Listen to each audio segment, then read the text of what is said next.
friends, welcome back to another episode of Cooking with Chow with your favorite girl, Cece. I know it's Saturday, you're hungover, and you know what? You're spending your day with me, so thank you so much. This week we're going to be making Nepali Chicken Curry. This is one of my favorite childhood classics that my best friend's mom would make for me all the time.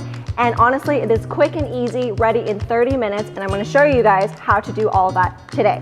So for today's list of ingredients, here's what you're going to be needing.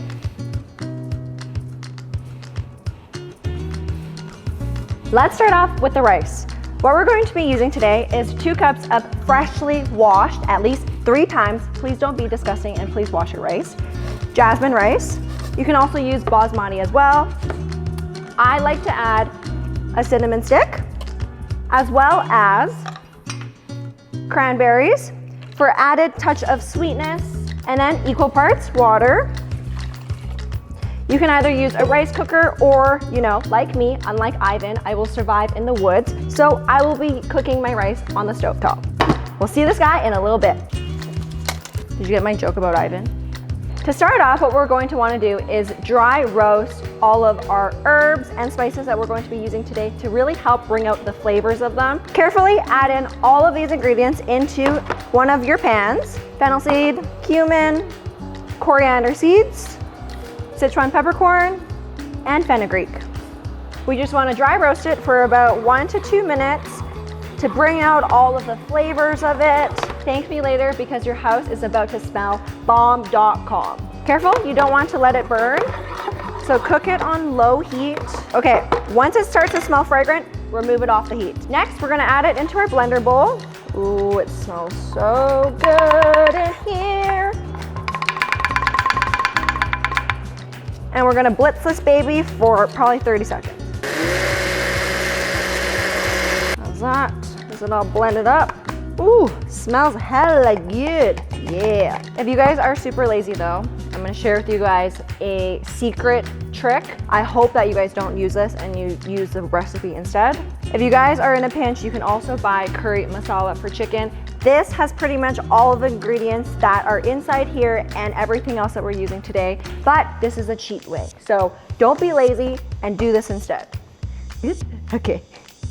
Next up, we're going to heat up our cast iron pot.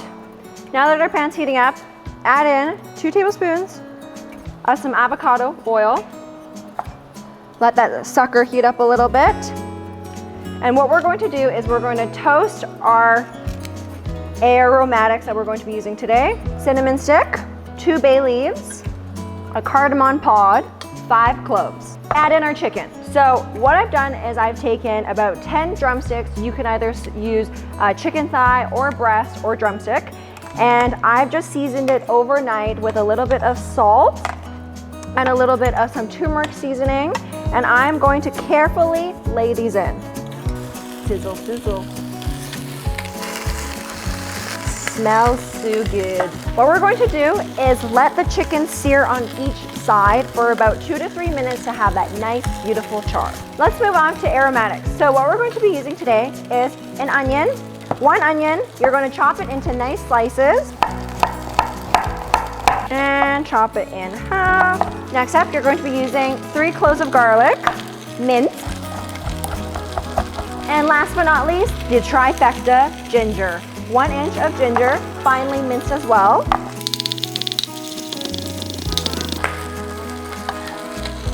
Let's check on our chicken. Okay, it's developing a beautiful char. Flip it over.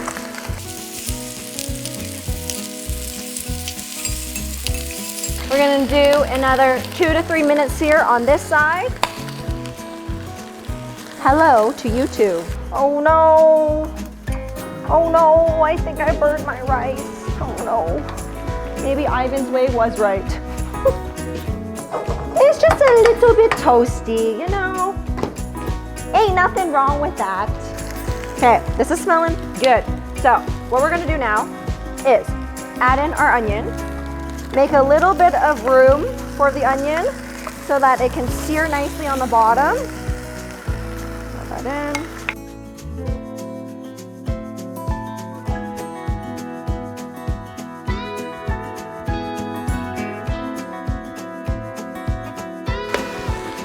Now that we've let that onion cook down a little bit, add in ginger, garlic.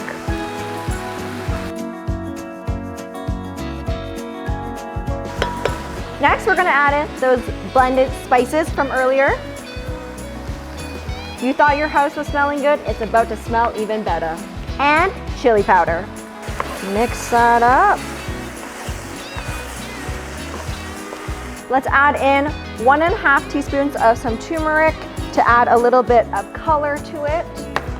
And 1 can of tomatoes. If you don't have a can of tomatoes, you can also substitute for 2 to 3 Roma tomatoes. Whoa, that sounded really weird.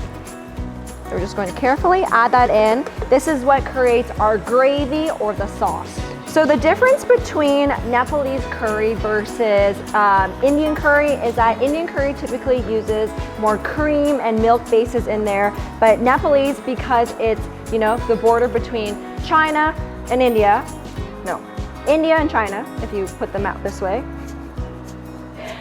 it uses different styles of cooking from Chinese cooking, but also has those spices and beautiful fragrant notes from India. Yeah, that's smelling good. Yeah, Now, for the easy part, pop your lid on, and we're going to simmer this for about 10 minutes. Back to the show. Okay, this is looking good. Ooh, in my face. I can't see anything. It's been about 7 minutes, and we're just checking on our chicken. It's looking real good, real good. AJ, can I get a smell check here? Yeah. Okay, so at this point, what we're gonna do, add in our brown sugar, 2 tablespoons of brown sugar. So normally in Nepalese cooking, they actually rarely use sugar except for desserts. Personally, I just like to add a little bit of sweetness to help balance out some of that tomato. So if you want to try it a different way, you can opt out for this, but this is my personal preference. And we're also going to add in some salt, about 1.5 teaspoons. Now what we're gonna do is let this simmer for about 20 minutes, and we're gonna be good to go. So what we're going to want to do is, we've had this simmer for about 20 minutes or so. We're going to also add in some lemon to help balance out the sweetness and really bring out the acidity notes of the tomato. We're almost done. I feel like it's missing something. Oh, a little bit of some secret sauce. Don't show them this. Just a little bit. So it's been about 20 minutes and it's looking so amazing. The sauce has simmered down nicely and all of those beautiful flavors have really filled this kitchen. So let's plate.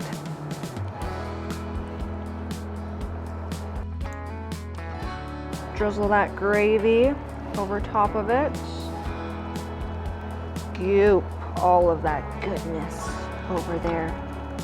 Finish it off with some alfalfa sprouts, just for added garnish. And there you have it. Easy, delicious Nepalese chicken curry right in the comfort of your own home. And let's take a look at our rice. So, a little bit crispy on the edges, but we're not gonna tell anyone about that. You have the cranberries in here, which will add the most subtle amount of sweetness with the curry. Oh, it's going to taste delicious. So, we're gonna grab that sauce, bring it over, get that chicken. Oh my goodness, it's perfectly cooked.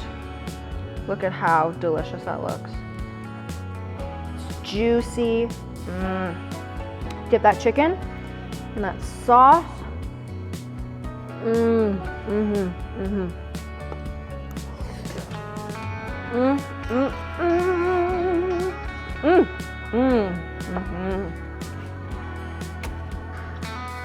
This is absolutely delicious. It tastes absolutely amazing. The flavors just mesh and marry so well together. This is a treat. You have to make this at home, and please tell me if you do. As always, we actually drop videos every Saturday. So if you guys like this video, don't forget to like, comment, subscribe, and ring that notification bell so you get notifications for our videos. Duh. Well, thanks so much for tuning in. Ciao for now.